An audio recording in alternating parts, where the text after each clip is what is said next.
Hi guys, big news about Amazon layoffs. Amazon ఈ రోజు నుంచి ఆల్మోస్ట్ 30,000 కార్పొరేట్ ఎంప్లాయీస్ని లే ఆఫ్ చేయడానికి ప్లాన్ చేస్తున్నారంట.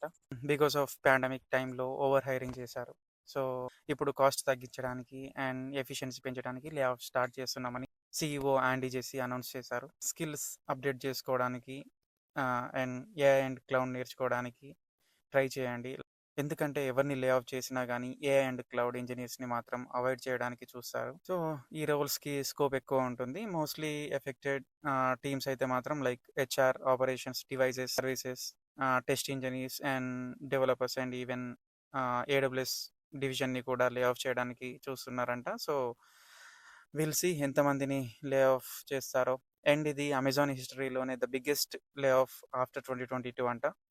ఇన్ 2022 27,000 ఎంప్లాయీస్ని లే ఆఫ్ చేశారంట. సో ఏంటో భయ్య, ఈ లే ఆఫ్స్ అంటేనే టెన్షన్ స్టార్ట్ అయిపోతుంది. జాబ్స్ లేనప్పుడు మాత్రం బాగానే ఉండేవాళ్ళం. బట్ జాబ్ వచ్చాక, జాబ్ చేస్తున్నప్పుడు ఎవ్రీ మంత్ ఒక్కొక్క టీంని లే ఆఫ్ చేస్తుంటే మాకు ఆ టెన్షనే వేరు అసలు.